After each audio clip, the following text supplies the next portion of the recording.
오늘 4절에 오직 하나님께 옳게 여기심을 입어 복음을 위탁받았으니 바울은 이렇게 자신을 소개하고 있습니다. 자, 복음을 위탁받았다. 자, 위탁이란 말은 다른 사람의 물건을 맡아서 관리하는 자, 또 맡아서 전달하도록 부탁받은 자를 보고 위탁이라고 그러죠. 그래서 현대인의 쇼핑 문화가 바뀌고 있어요. 옛날에는 오프라인에서 물건을 팔고 구입하고 했죠. 그래서 백화점, 또 상가 이런 데 가서 원하는 물건을 구입했지만 오늘날 시대는 이제 이런 오프라인에서 온라인 쇼핑으로 많이 바뀌고 있죠. 요즘 그런 백화점들이 문을 많이 닫아요. 그럴 수밖에 없는 게 쇼핑 문화가 바뀌고 있는 것입니다. 그래서 요즘은 편하게 그냥 온라인으로 보고 내가 구입하고자 하는 물건을 이렇게 구입을 하죠. 그래서 쿠팡, G마켓, 11번가, 자주 우리가 이용하는 그런 온라인 쇼핑 아니겠습니까? 그러다 보니까 온라인 쇼핑몰 업체만 약 2,500여 개가 된다고 합니다. 어마어마한 거죠. 여러분이 인터넷에서 물건을 치면 그 온라인 쇼핑 회사들이 쭉 나오잖아요. 거기에 따른 택배 산업도 활성화되어 있습니다. 그래서 우죽순 생겨나게 되고 음식부터 해서요.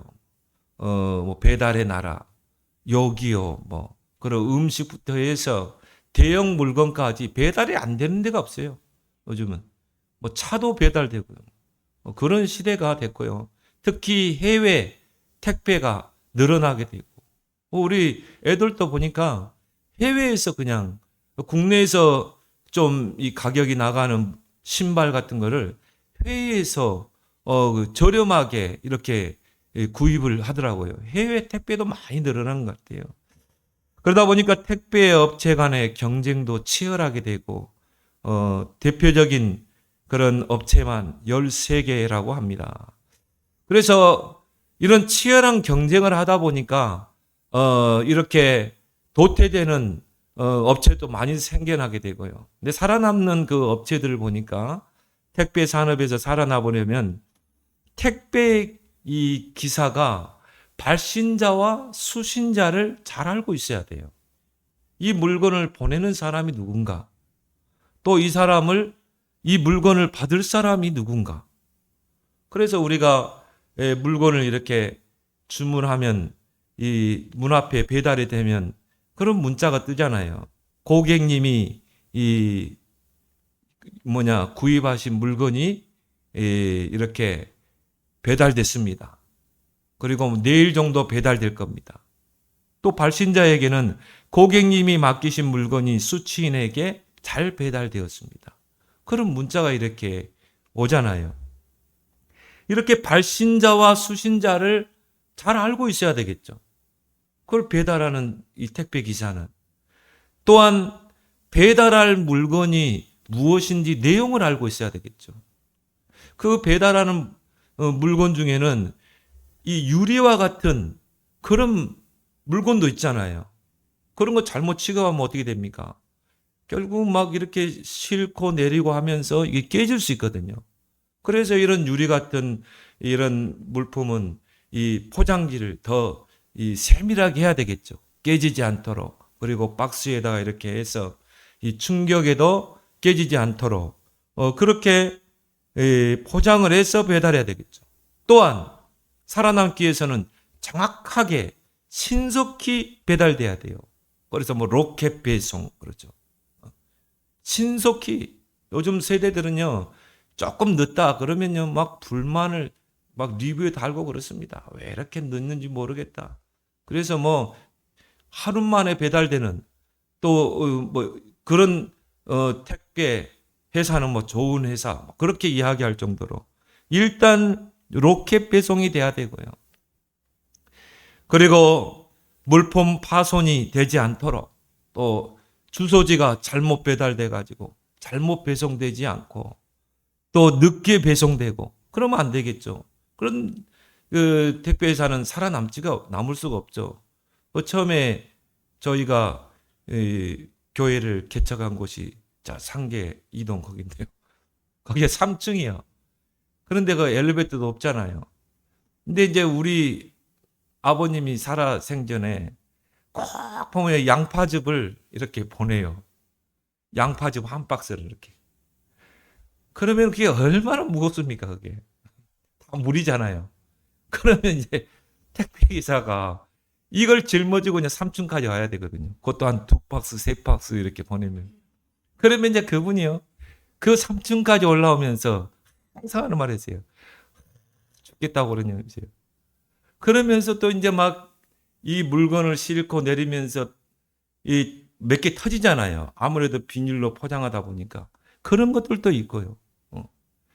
그러니까 이 택배를 배송하는 사람도, 물건을 배송하는 사람도 파손되지 않도록 정확하게 신속하게 배달이 돼야 되는 것입니다. 그러면서 제일 중요한 게 친절해야 되겠죠. 그래서 소비자들이 온라인에서 물품을 구입할 때 거기에 상품 리뷰, 저도 그리 보거든요. 여기 별점이 몇 개인가? 별이 몇 개 올라와 있는가? 그리고 리뷰, 판매자 평점, 배송 평점, 그걸 많이 참고합니다. 거기에 이제 뭐, 이 물품을 받아본 사람, 써본 사람들의 그런 이 댓글이 쭉 나와 있잖아요. 이 물품 너무 좋다. 너무 잘 사용하고 있습니다. 고맙습니다. 이 물품 뭐 선전하는 거하고는 전혀 다르네. 그걸 보고 이제 소비자가 구입하겠죠. 그래서 참 이 택배 회사들도 참 이런 부분에 소비자들이 기호가 다양하다 보니까 참 이런 전략을 잘 써야 되겠다 이런 생각을 했습니다. 오늘 4절에 오직 하나님께 옳게 여기심을 입어 복음을 위탁받았으니. 자, 하나님이 저와 여러분들을 복음을 위탁받아 전달하는 자로 저와 여러분들을 부른 줄 믿습니다. 여기에 대한 여러분이 소명의식, 사명의식을 딱 가져야 돼요. 그래서 이 복음, 하나님의 복음을 보내신 분은 누구인가? 발신자가 누구예요? 하나님이에요. 하나님이 이 복음을, 그래서 오늘 2절에도 보니까 하나님의 복음을 너희에게 전하였노라. 하나님의 복음을 전하는 발신자는 누구라고요? 하나님이시다.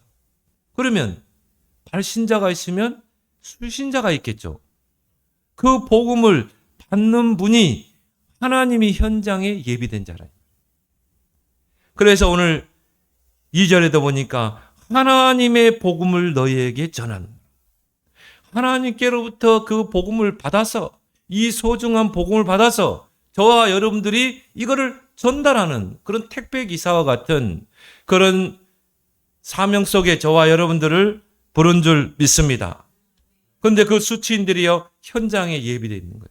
사도행전 13장 48절에 영생 주시기로, 구원 주기로 작정된 자는 다 복음을 받더라. 내 주변에 가까운 곳에, 나와 함께 몸담는 직장, 내가 알고 있는 친구, 그들 중에 복음을 받아야 될, 하나님의 그 복음을 받아야 될 수신이 있는 것입니다. 그럼 우리가 그 중간자 역할을, 전달하는 역할을 잘 감당해야 되겠죠. 이 하나님이 예비한 그 수신자, 이 하나님의 복음을 받을 자를 우리는 몰라요. 그렇기 때문에 우리는 어떻게 합니까? 내 주변 사람들을 놓고 기도해야 되는 것입니다. 로마서 16장 25절 27절에 보니까 영세전에 감춰졌다가 계시로 드러낸다고 그랬어요. 이 하나님의 귀한 복음을 받을 그 수신자를 다 숨겨뒀다가 정말 이 택배 기사와 같이 나는 이 복음을 전달해야 되겠다, 이걸 놓고 사명을 가지고 기도하는 자에게 드러내는 줄 믿습니다.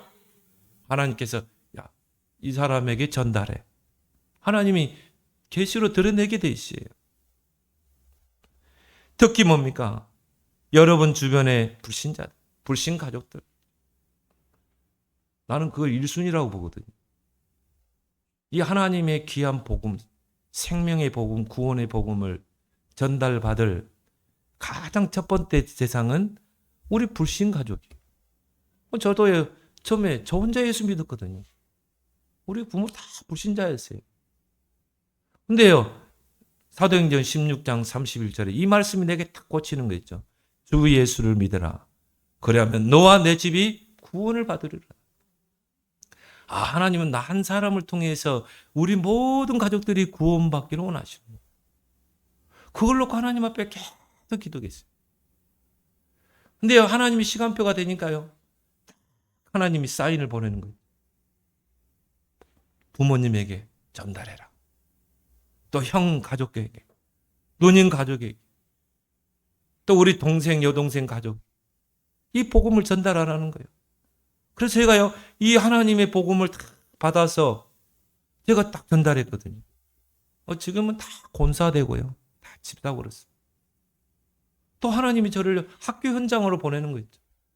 저 학생들에게 전달하는 거. 제가 학교 전도사 때 많이 들어갔습니다.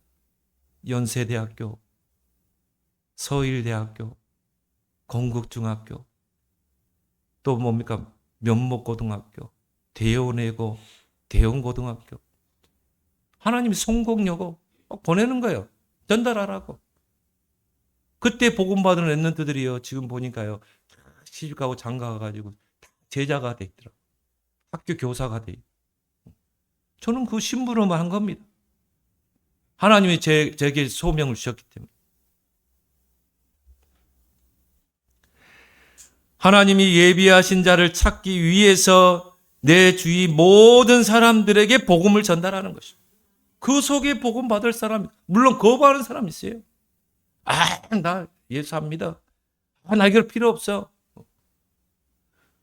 근데 그 중에 예비된 사람이 있는 거예요. 하나님의 이 복음을 전달받을 수신이 있는 것입니다. 그래서 마태복음 10장에 보니까요, 합당한 자를 찾아내라. 이 복음을 정말 전달받을 합당한 자가 있는 것입니다. 복음을 위탁받은 저와 여러분들은 두 가지를 알아야 됩니다. 그 첫 번째가 뭡니까? 하나님으로부터 위탁받은 이 물건의 내용을 알아야 돼요. 근데 오늘 뭐라고 그랬어요? 하나님의 복음을 너에게 전했다고 그랬어요.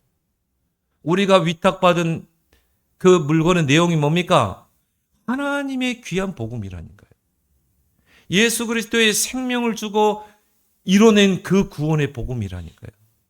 이 복음을 우리에게 위탁하신 것입니다. 그걸 전달하는 전달자는 그 하나님이 우리에게 위탁하신 그 내용을 알아야 된다는 거죠. 복음. 그리고 뭡니까? 이걸 어떻게 전달할 것인가? 전달하는 방법을 알아야 돼요. 그걸 보고 우리는 뭐라 그러죠? 전도라고 그러죠. 전도.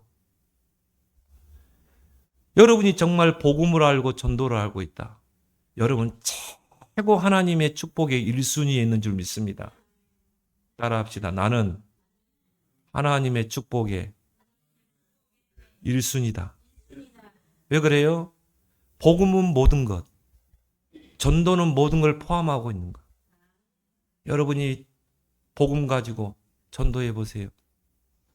건강도 회복되고, 경제도 회복되고, 자녀도 책임지시고, 미래도 책임지시고, 영혼까지 책임질 줄 믿습니다. 자, 우리가 전달받은, 위탁받은 내용을 알아야 돼. 이거를 어떻게 전달할 것인가? 전달하는 방법을 알아야 돼요. 하나님의 복음의 내용이 뭡니까? 우리에게 위탁하신 그 하나님의 복음의 내용이 뭡니까? 예수가 그리스도다. 이게 복음의 내용이에요. 여러분, 단순한 것 같죠? 여러분 하도 많이 들어서. 예수가 그리스도다. 이게요, 한 영혼을 죄와 사망, 지옥에서 건져낸다니까요. 여러분 주변의 사람에게 예수가 그리스도야. 전달해 보세요. 이 사람의 운명이 바뀐다니까요. 그게 바로 우리가 위탁받고 우리가 전달해야 될 그 복음의 내용인 것입니다. 예수가 바로 사탄의 권세를 깨뜨린 왕 되신 그리스도다. 예수가 바로 우리를 모든 죄와 사망, 지옥 권세에서 건져낼 제사장 그리스도다. 정말 하나님 떠난 자에게 하나님 만나는 길을 여신 선지자 그리스도다. 어떤 랩런트가요, 나 복음 못 깨닫는 줄 알았거든요. 그런데요, 저번 주간에 보니까요, 자기가 누구에게 어떤 목사님이 물어봤대요. 예수님이 누구냐? 그리스도요. 왕, 제사장, 선지자 그리스도십니다. 그래서 내가 그래, 랩런트에게는 안 되는 것 같지만 들어가는구나. 각인 안 되는 것 같지만 각인되는구나. 예수가 바로 그리스도다.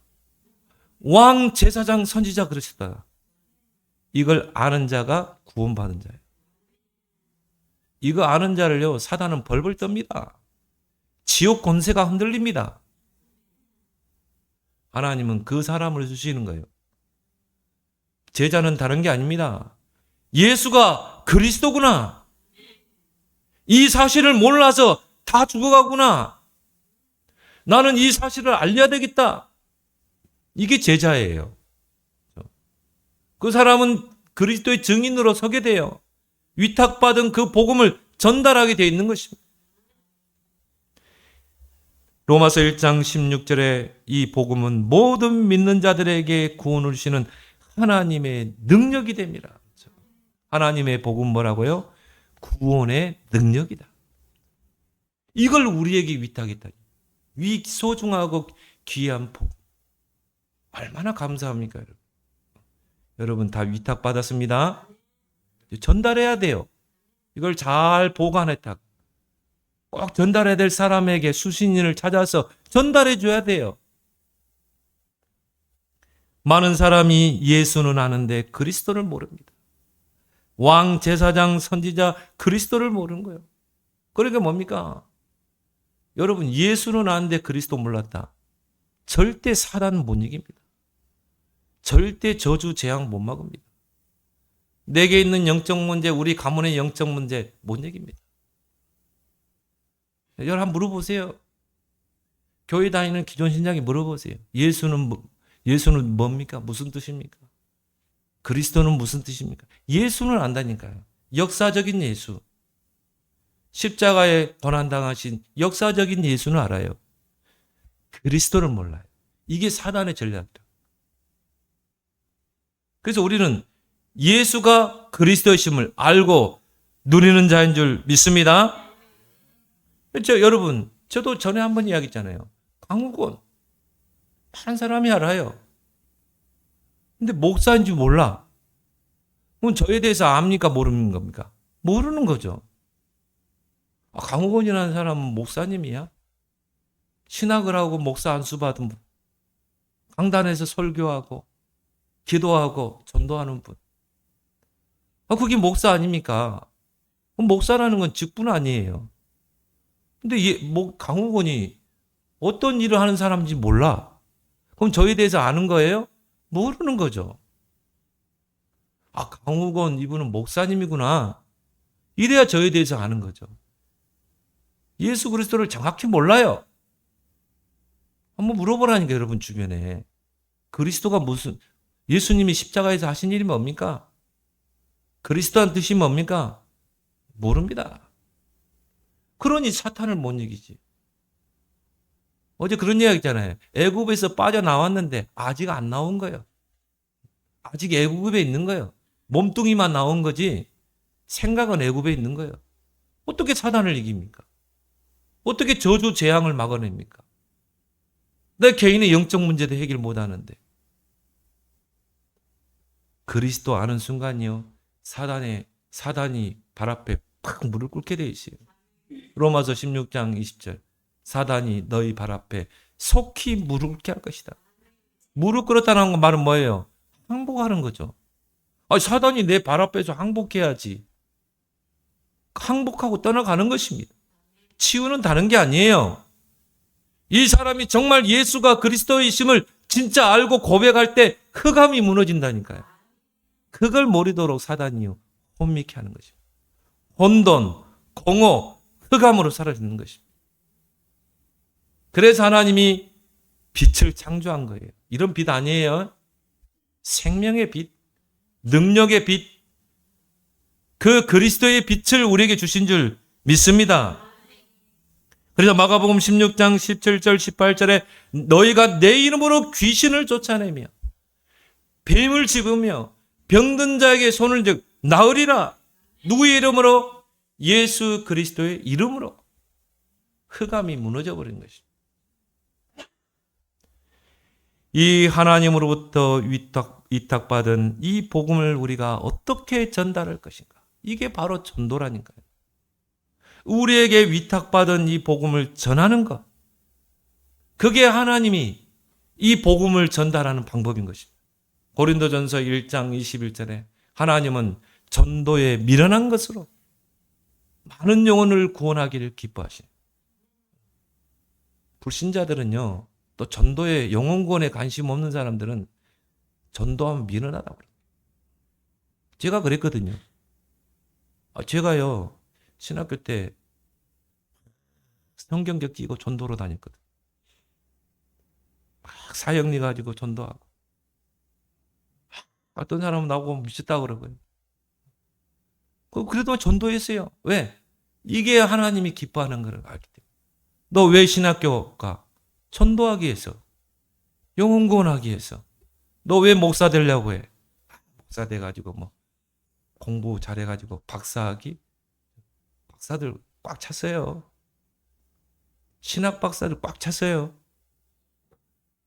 저는요, 내가 왜 목사 되려고 물어보면요, 나는 전도하기 위해서. 나는 영혼 구원하기 위해서. 왜? 저는 신학교 때부터 전도했거든요. 저는 신학교 때부터. 연세대학교 들어가서 그 한총련 사태 때 연세대 불날 때 저는 학생도 붙잡고 전도했어요. 학생회장 붙잡고 학생회장 도망다니더라니까요. 아니 그 연세대학교에 신성한 대학에 체류탄이 난무하고 도서관이 불타고 정경들이 들어오고 난리야 난리. 전 전도했어요. 학생회장이 막 숨어있는데 붙잡고 전도했어요. 하나님이 이거를 얼마나 기뻐하십니까? 하나님의 그 위탁받은 이 정말 생명의 복음을 전달하는 것이 바로 전도인 줄 믿습니다. 그래서 하나님 뭡니까? 오늘 이 2절에도 하나님의 복음을 너희에게 전하였느니라. 누구를 통해? 전도자를 통해. 여러분은 영적인 택배 전달자다. 영적인 복음을 맡아서 위탁받아서 전달하는 전도자로 하나님이 여러분을 고용한 것입니다. 아니, 택배 회사에서 그 물건을 전달할 일꾼들을 고용하잖아요. 하나님이 여러분을 전도자로 부르셨다니까요.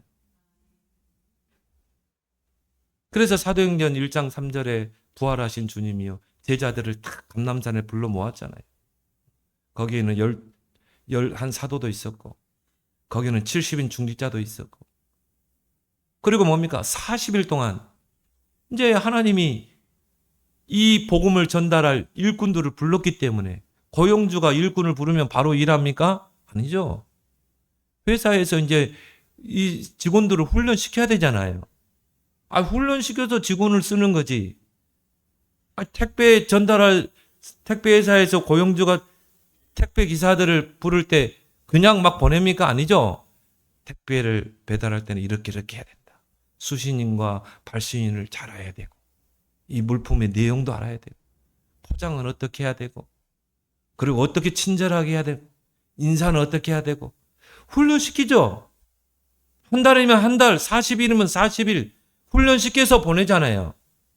예수님이 부활하시고 이제 승천하셔야 되는데 그 중간에 감람산에 예수님이 고용하신 그 제자들을 불러서 40일 동안 뭘 설명했어요? 하나님의 나라의 일에 대해서. 너희는 하나님의 나라의 일을 해야 돼. 이 하나님의 복음을 전달하는 전달자의 일을 해야 돼. 하나님의 나라의 일에 대해서 이야기했다니까요. 그리고 이제 가라는 것입니다. 너희는 가서 모든 민족으로 제자 삼으라. 온 천하의 만민에게 복음을 전파하라. 로마서 10장 14절 15절에 전파하는 자가 없이 어찌 들으리요. 아름답도다 복음을 전하는 자들의 발걸음이요. 하나님이 이 귀한 복음을 줬는데 위탁받은 자인데 이걸 전달하지 않으면 어떻게 되겠어요? 이 복음이 전달이 안 되잖아요. 꼭 이 복음을 받아야 될 사람이 있는데 이게 전달이 안 되는 것입니다. 아름답도다 복음을 전하는 자들의 발걸음이요. 하나님이 가장 아름답게 보시는 발걸음이 뭡니까?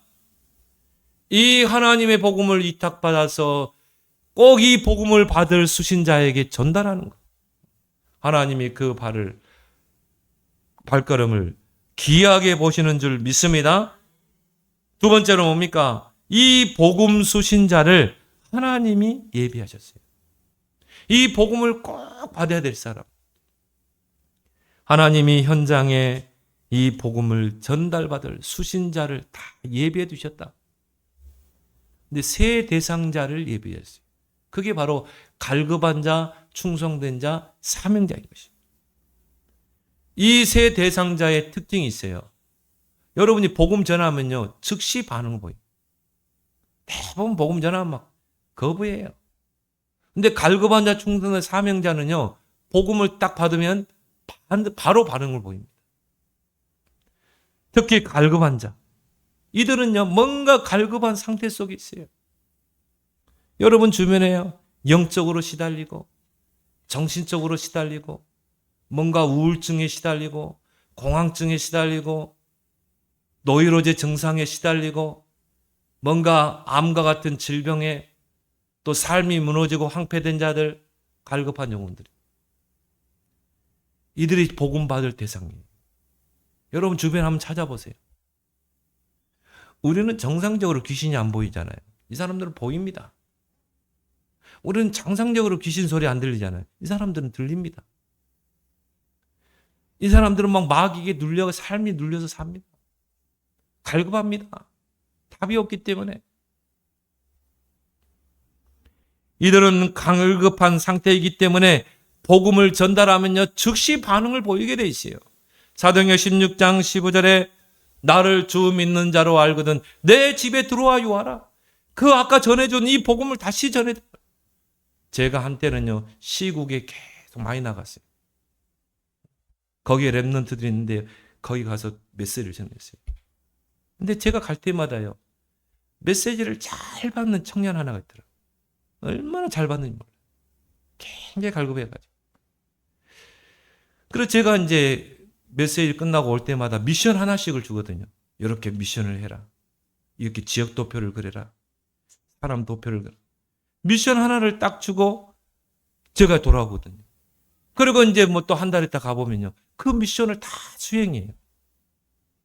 야, 이런 사람이 있구나. 그래가지고 이 사람 주변에 막 제자들이 일어나는 거예요. 너무 귀한 거 있죠. 자기가 이 받은 복음이 너무 감사해가지고 갈 때마다 막 콩, 뭐 좋은 쌀라고 막 캐레다 한가득 싣고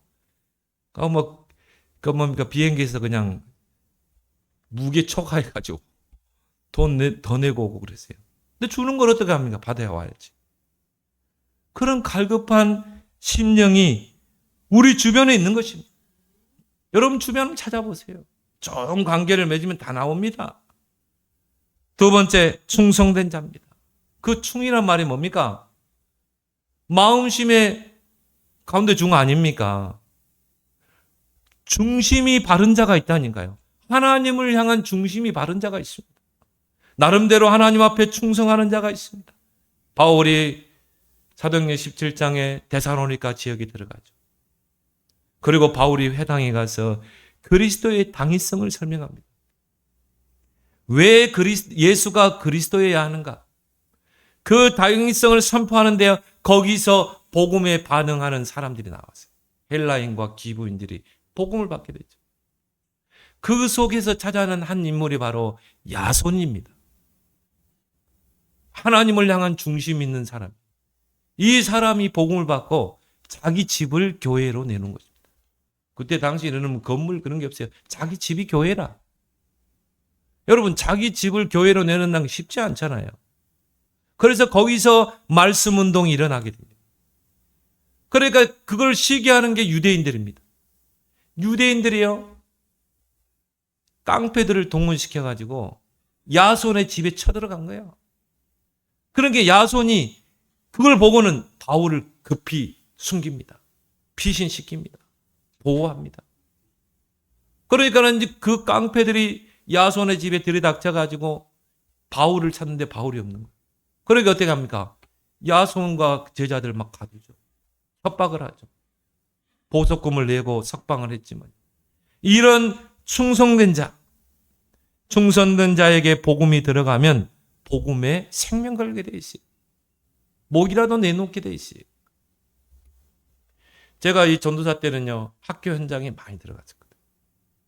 저는 학교 현장에 지금 학교 현장이 무너지고 있잖아요. 살인 사건이 일어나고.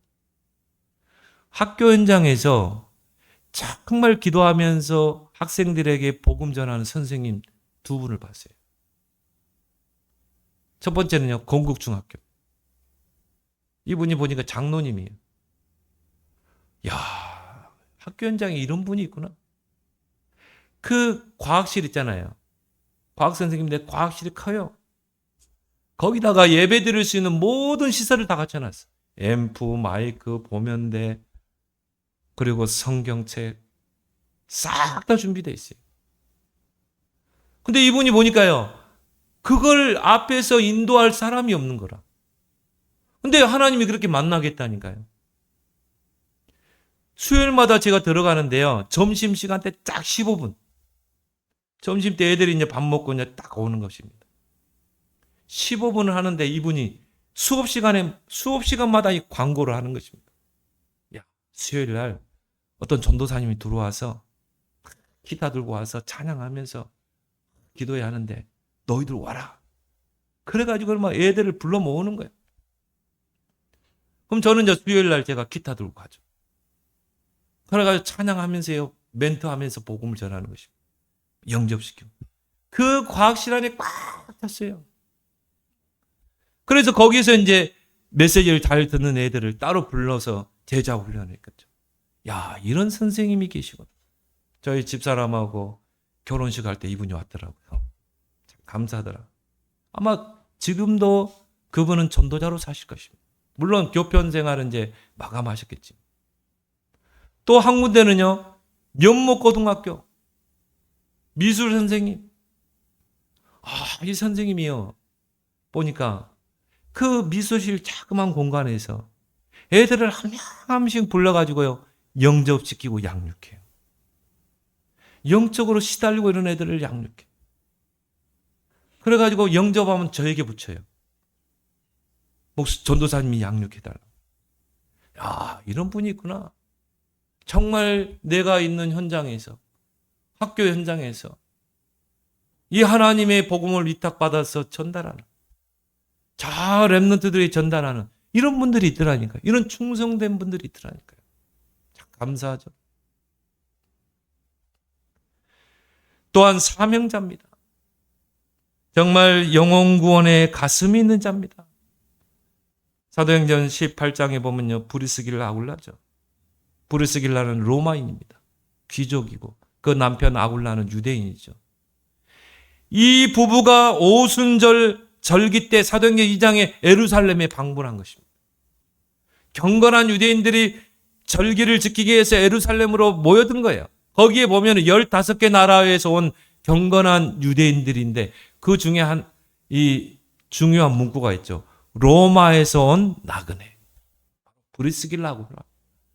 이 부부가 또 이 브리스길라는 남편을 따라서 6월절 절기를 지키기 위해서 예루살렘에 왔다니까. 거기에서 하나님의 역사를 보게 됩니다. 40년 된 안진뱅이가, 성전 문지방에서 구걸하던 안진뱅이가 나사렛 예수 그리스도 이름으로 일어나왔거든요. 그 광경을 본 거예요. 절기 때마다 봤던 안진뱅이라니까요.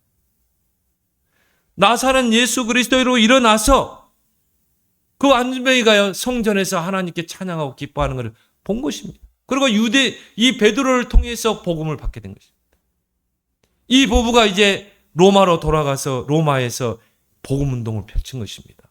그 남편은 사업을 하고 글라우디아 황제 때 추방령이 내리게 되고 결국은 빈털터리로 어디로 옵니까? 고린도로 오게 된 거죠.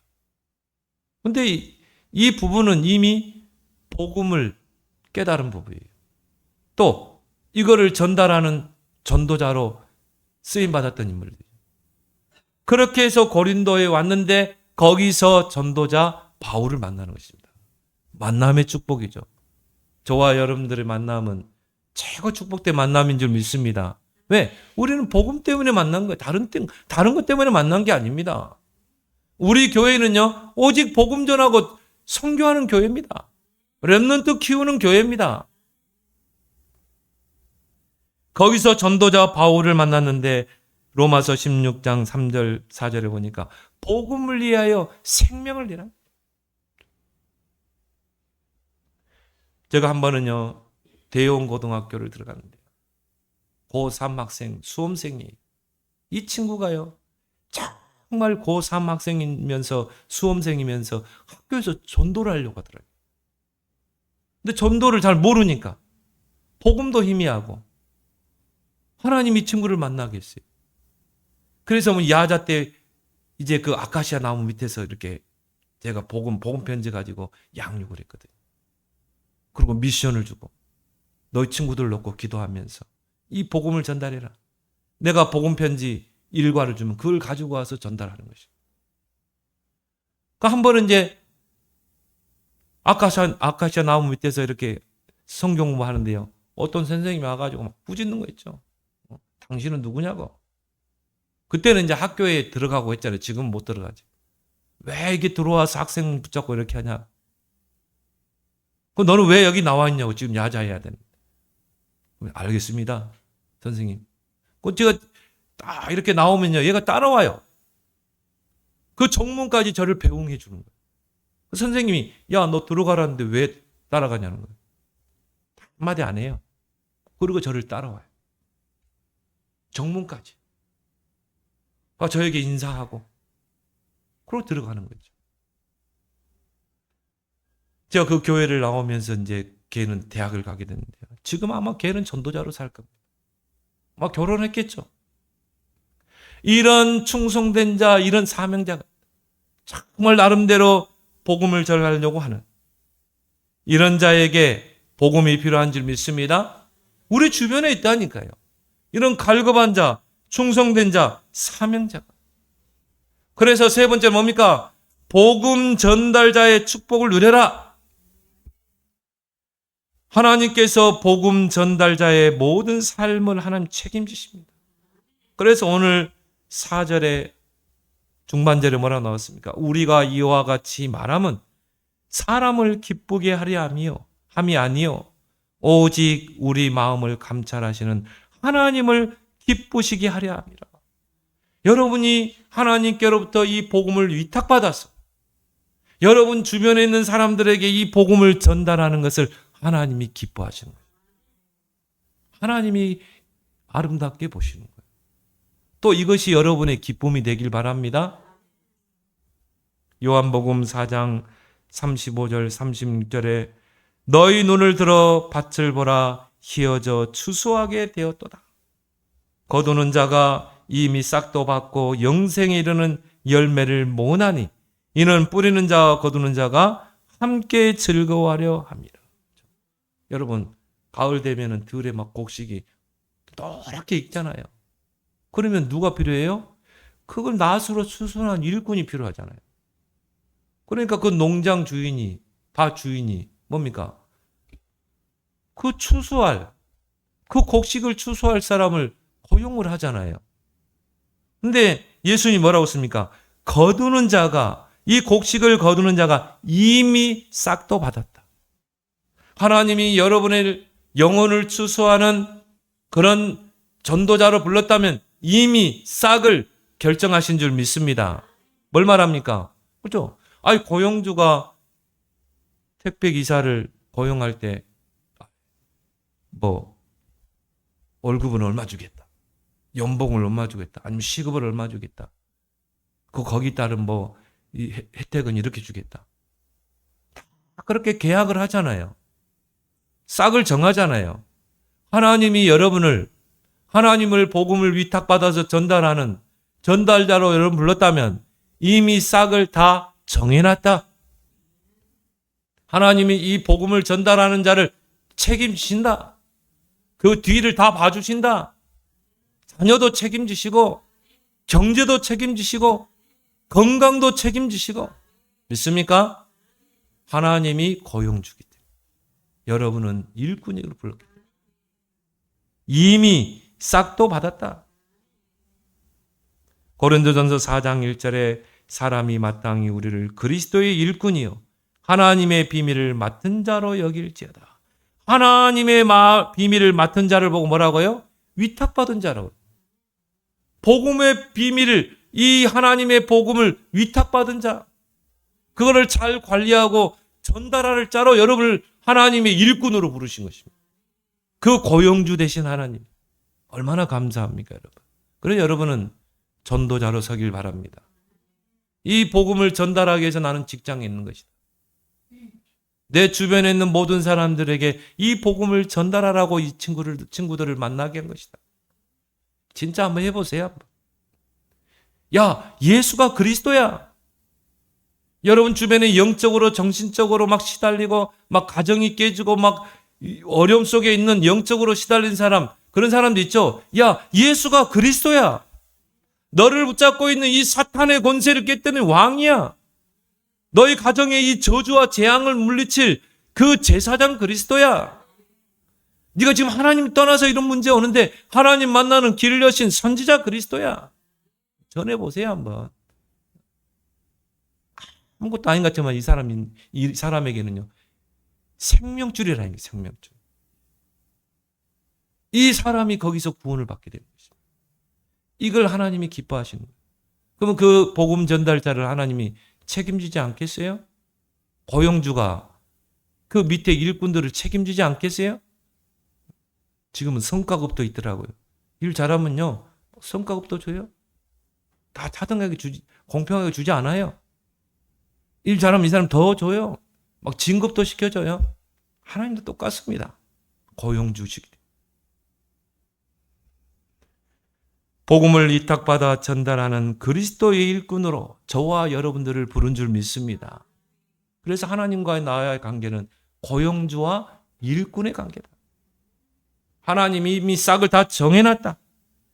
그렇다면 고린도전서 4장 2절에 맡은 자들에게 구할 것은 충성이니라. 여기에 모든 걸 올인해 보세요. 요한계시록 2장 10절에 네가 죽도록 충성하라. 그래야면 내가 생명의 면류관을 내게 주리라. 내 주위의 모든 사람은 복음이 필요한 자입니다. 여러분이 정말 기도하면서요 이 생명의 복음을 전달해 보세요. 그래서 복음 전달자의 축복, 이 땅에서 100배로 축복하겠다. 내세의 영생의 축복을 주겠다. 너희는 먼저 그 나라와 그를 구하라. 모든 것을 너에게 더하리라. 많은 사람들을 옳은 대로 인도하는 자는 하늘의 별과 같이 빛나게 하겠다. 이런 축복의 주역이 되기를 예수 그리스도로 축원합니다. 하나님 은혜를 고맙고 감사합니다. 하나님께서 하나님의 복음을 위탁받아 관리하고 전달하는 그런 전달자로 우리를 부르심을 고맙고 감사드립니다. 우리가 위탁받은 그 물건의 내용을 알고 발신자 대신 하나님의 그 명을 쫓아 이 복음이 꼭 필요한 수신자에게 전달하는 그 전달자의 축복을 누리게 하여 주옵소서. 그래서 내 주위의 가족들과 모든 사람들이 예수가 그리스도라는 이 선명한 복음을 받고 생명을 얻고 구원받는 그런 역사가 일어나게 하여 주옵소서.